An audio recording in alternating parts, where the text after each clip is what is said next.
കേരളത്തിൽ വീണ്ടും കനത്ത മഴയുടെ ഭീഷണി. ഇന്ന് സംസ്ഥാനത്ത് അതിതീവ്ര മഴയ്ക്ക് സാധ്യത ഉയർന്നതിനെ തുടർന്ന് 3 ജില്ലകളിൽ റെഡ് അലർട്ട് പ്രഖ്യാപിച്ചു. ഇടുക്കി, പത്തനംതിട്ട, കോഴിക്കോടാണ് ഇന്ന് അതിതീവ്ര ജാഗ്രത ആവശ്യപ്പെട്ടിരിക്കുന്നത്. അടുത്ത 24 മണിക്കൂറിനുള്ളിൽ ഈ മേഖലകളിൽ കനത്ത മുതൽ അതികനത്ത മഴയുണ്ടാകുമെന്നാണ് കാലാവസ്ഥാ വകുപ്പ് മുന്നറിയിപ്പ് നൽകുന്നത്. അതേസമയം എറണാകുളം, തൃശൂർ, വയനാട്, കണ്ണൂർ, കാസർഗോഡ് ജില്ലകളിൽ ഓറഞ്ച് അലർട്ടും പ്രഖ്യാപിച്ചിട്ടുണ്ട്.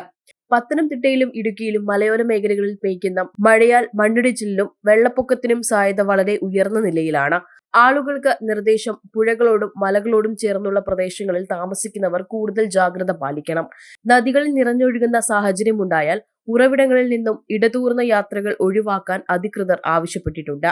മഴയുടെ ശക്തി കൂടിവരുന്ന സാഹചര്യത്തിൽ രക്ഷാപ്രവർത്തന സംഘങ്ങൾ കൃത്യമായി വിന്യസിച്ചിരിക്കുകയാണ്. വെള്ളപ്പൊക്കം, മണ്ണിടിച്ചിൽ, കാറ്റുവീശൽ എന്നിവയ്ക്ക് കൂടുതൽ സാധ്യതകൾ കണക്കിലെടുത്ത പൊതുജനങ്ങൾ സംസ്ഥാന ദുരന്ത നിവാരണ അതോറിറ്റിയുടെ നിർദ്ദേശങ്ങൾ കർശനമായി പാലിക്കണം. Insta news Malayalam, Thiruvananthapuram.